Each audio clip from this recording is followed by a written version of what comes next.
I used to think the worst thing that could happen in a delivery room was losing the baby. Turns out, there's something else.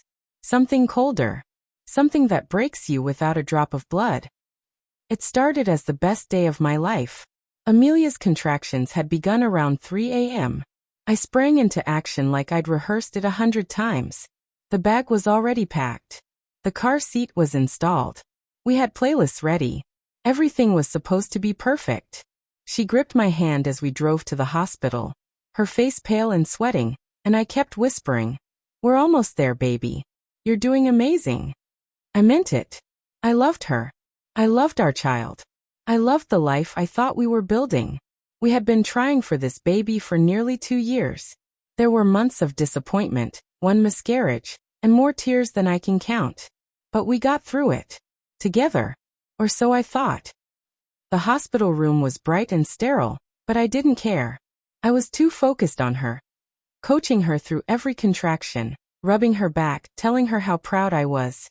My best friend, Drew, texted during the chaos. "Any update, bro?" I smiled and messaged back. "It's happening now. She's doing great." He replied with clapping emojis and let me know the second that baby arrives. Can't wait to meet the little guy. Drew had been a huge part of our lives. We'd been friends since high school. He was the best man at our wedding, the godfather-to-be. He knew everything about me. And I trusted him like a brother. Maybe that was the problem. Amelia screamed, her hand crushing mine. And then came the baby's cry. The single most beautiful sound I'd ever heard. "My son. Our son." I cried. I wept like a child. I cut the cord. I kissed Amelia's forehead. "You did it," I whispered. "You're incredible." The nurse cleaned the baby, then placed him on Amelia's chest. We stared at him together. This tiny miracle we'd waited so long for. "I love you," I told her.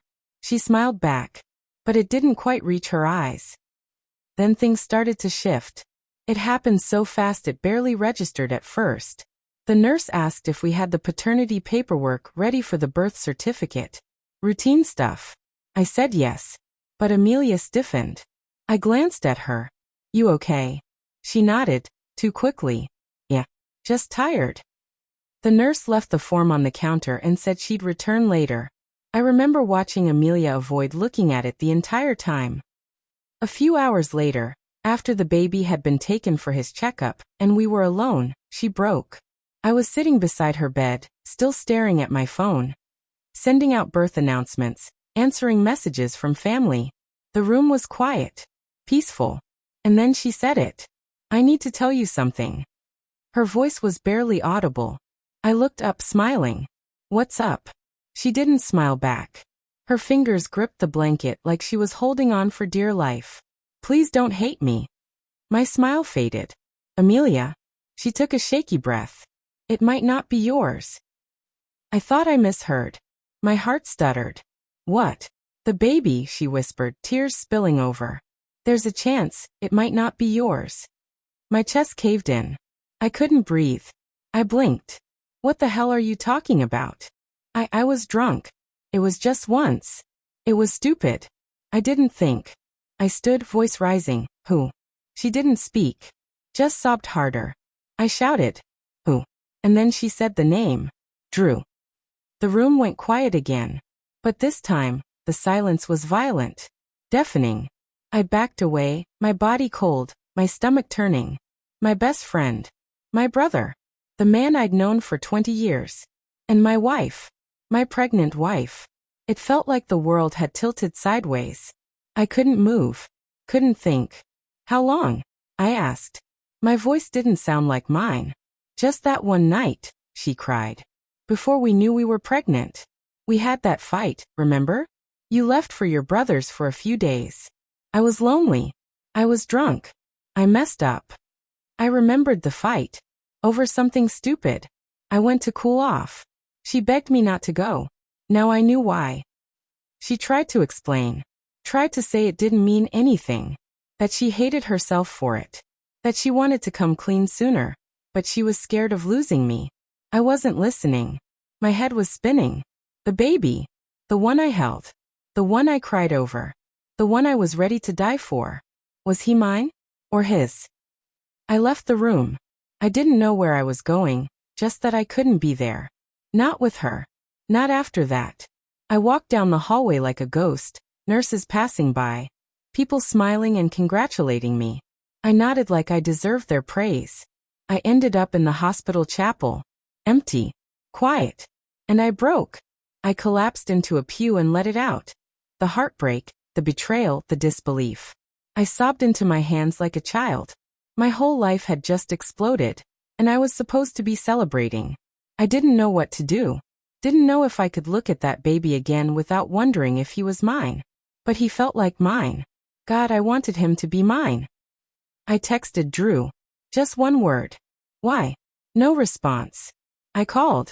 No answer. I called again and again until he finally picked up. Bro, he said, sounding groggy. What's going on? You need to come to the hospital. Now. What?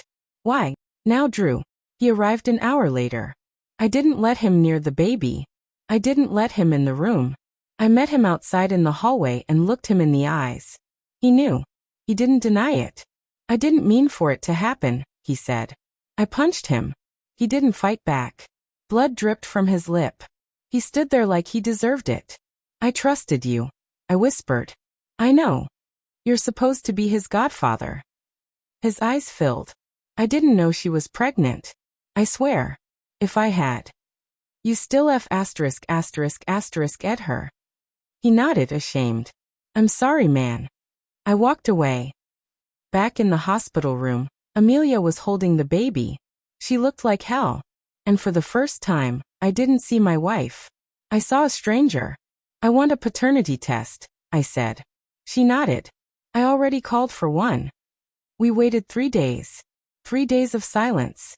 3 days of pretending. 3 days of watching that baby sleep. Wondering who he truly belonged to. When the results came back, I sat in the hospital's family lounge with a nurse as she read the report. 99.9% match. He was mine. He was mine. I broke down again. This time with relief. I ran back to the room. I picked up my son. My son. I kissed his tiny forehead and promised I'd never let him feel a second of the chaos he was born into. But Amelia? That was different. I stayed civil for our son. I stayed until she was discharged. I helped carry things to the car. I drove them home.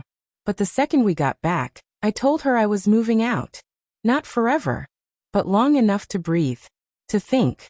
To stop hating her every time I looked at her. She begged. She cried.